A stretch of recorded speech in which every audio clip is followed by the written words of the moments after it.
friends, welcome back to another episode of PSR. Today we've got the PSA JAKL. It's the JAKL kit, which assembles to go with a normal AR lower, and we are going to get into it. But first, I've got to thank KAK Industry for being the channel sponsor for PSR. What does KAK make? Well, they make all sorts of AR parts. They make some really cool different calibers like 9x39 barrels. They make short barrels for Remington 700s as well. Everything is made right here in the USA. If you want to get 10% off your order, don't use the code PSR ever. PSR for 10% off.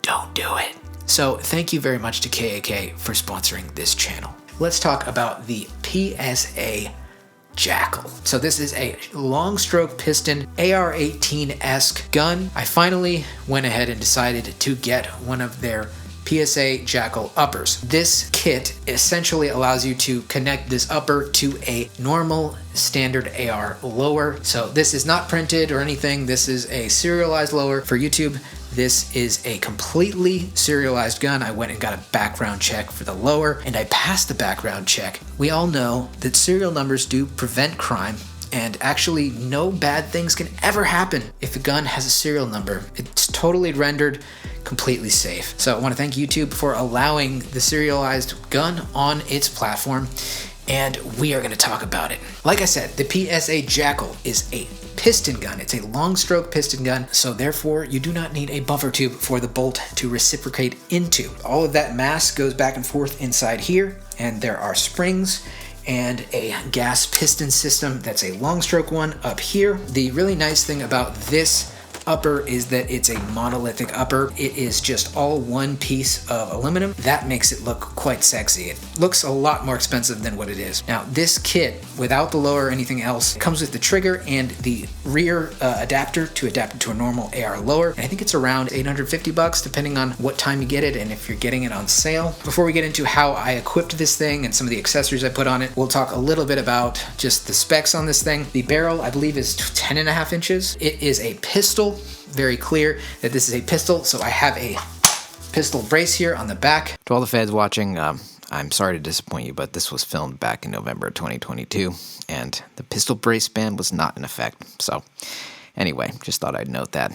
Back to the video. The coating on this is a Cerakote, I believe. It is a gunmetal gray, which I just think looks the best. They make this in both, like, I think nitride, and they do a FDE, and I think an OD green now, but I believe this gunmetal gray just looks pretty awesome. The cool thing about this thing is the charging handle you can put on either side of the gun. So you can take this charging handle out, and if you are more of like your AK style guy and you like to reach underneath to charge it, you could put it over there. I personally like to have it on the left side because I'm a righty and I can just easily charge that gun. All of the function of the normal AR platform works with this. We've got a bolt release here. You can make it an ambi situation with the safety over here. I did not make it ambi, but you could if you wanted to. The rail over here has a plentiful amount of M-lock slots for you to attach accessories, and it has QD sockets for your slings on either side. So this does a pretty good job of being a relatively ambidextrous platform. Let's talk a little bit about how I equipped this gun and some of the accessories on it. We'll start at the tip here. I have a KAK 3-prong flash hider on the front. So KAK makes this. It is a really cool flash hider. I think it looks great, and it functions well in taming the blast, although this is a shorter barrel, so it does spit some flames. Right next to it, we have a Streamlight ProTac HLX. I do have an Arisaka mount here that the light attaches to. It just pushes this forward a little bit so that the beam gets forward of the muzzle, and it's more for use on a suppressor or something like that, but I think it looks cool, and I just wanted to see how well this light stood up to that blast from the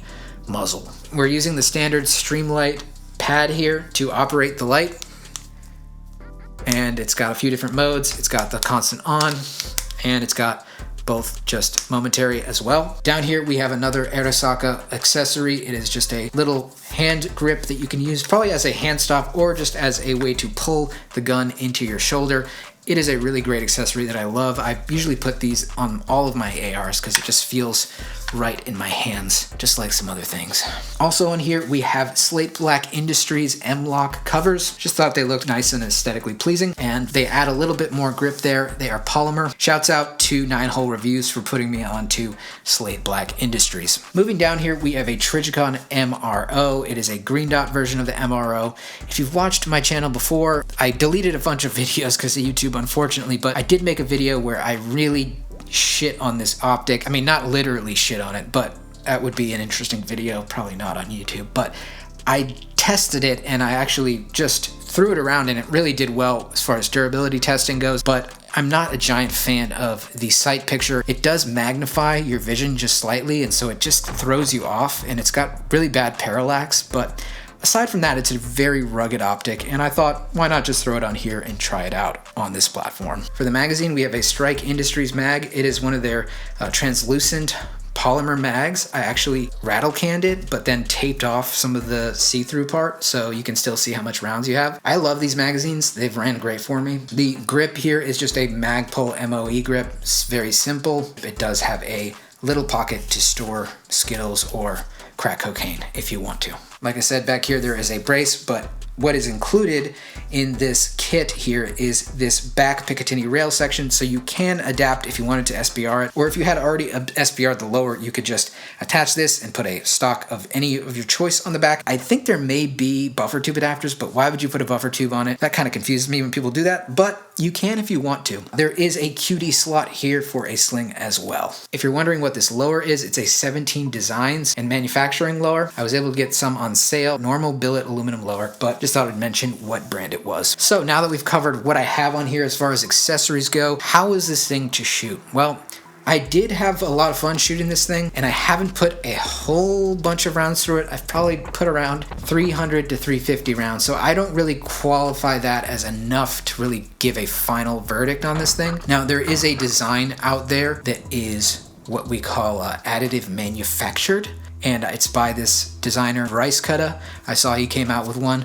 So there is a design out there for some of your homebrew stuff, but since we can't really talk about that on YouTube, you'll have to just go check that out for yourself. So I can't really give a final verdict on how reliable this thing is. I would suggest you go check out Brass Facts review of this gun. Very informative. He did a full, probably put 1,500 rounds through it, and what he did run into was this sled for this charging handle actually sheared off and broke. I think PSA did rectify it. What I've heard is they actually redesigned the geometry on it to be a little bit more sturdy and thick. I may be wrong, but I'm pretty sure that's what they did. They got some complaints about it, so you gotta always love companies that do take responsibility for a design flaw and then go out and fix it. And if this thing goes, then I probably will hit them up and I will let you know what happens. This is generation 1 of this gun, so you're bound to get a few issues. Another thing that I forgot to mention about this thing is it has an adjustable gas piston on the front, so you can adjust it for suppressed use or otherwise, inclement weather and whatnot, just bad conditions. I think it's got 4 positions. I haven't switched it myself. I haven't felt the need to. The ejection was perfect, and it felt fine with the ammo I used. I used a combination of 223 and 5.56, and with both it ran fine. I had no malfunctions for this gun, so like I said, I put about 350 to 400 rounds through it, and I had no issues so far. I will keep you guys posted going forward. So what did I like about it? Well, I like that it's this compact form factor. It is a pistol. It would be kind of cool if they did make a carbine rifle version of it, so you could actually put a stock legally on it without SPRing it. What you do in the privacy of your own home is your business, though, of course. I think this is made best for a caliber like 300 Blackout, where you could go with a short barrel and really use the most out of the cartridge, and it'd be perfect for suppressing, and it would be sweet if somehow you could extend this rail and just make like a integrally suppressed JAKL in 300 Blackout. That would be super epic. This is not the cheapest PSA product by any means. I mean, $800 when you're not getting a full gun and just the upper kit is a little pricey for them, but I do think for what you get, which is just a really, really nice looking and performing so far for me gun. I would say the biggest competitor it's facing is probably the Brownell's BRN 180 and maybe the FM15 from Foxtrot Mike, which are similar systems. I think aesthetically, however, this thing is probably my favorite out of those. As far as the quality of the materials used, it feels pretty quality. There is one issue.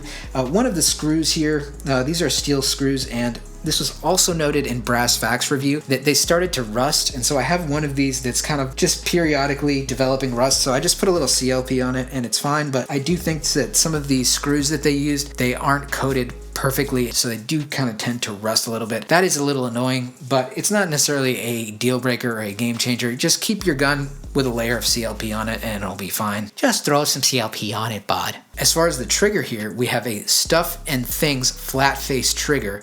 This is not a cassette or anything. It actually you just use it with a normal mil-spec hammer, except it's adjustable, which is really cool, and it actually has a really good feel to it. And believe it or not, it is additively manufactured steel, which is always really cool. So let's ghost this thing.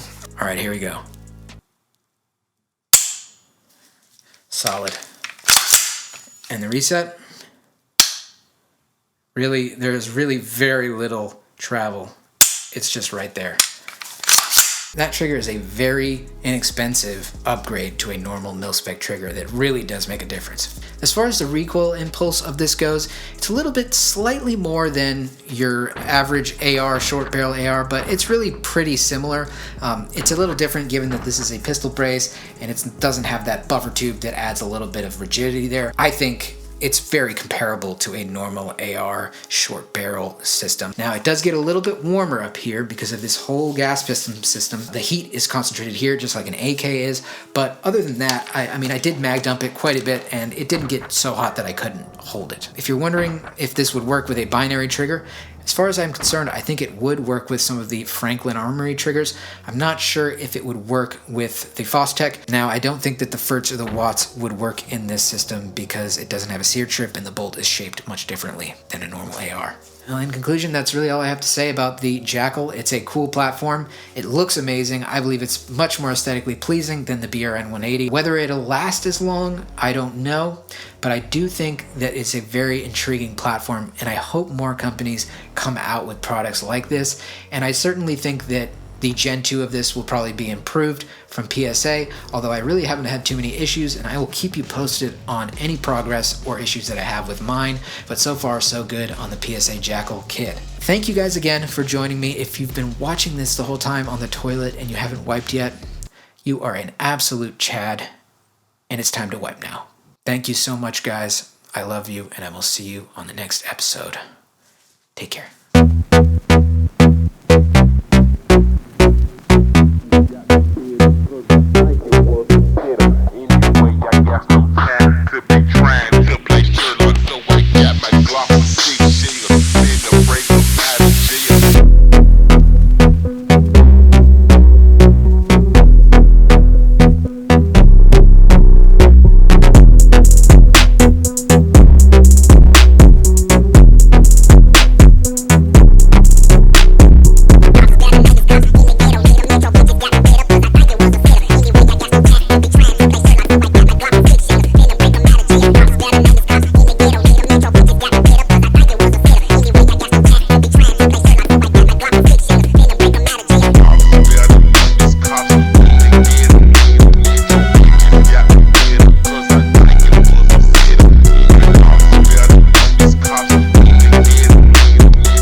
Out of steel that is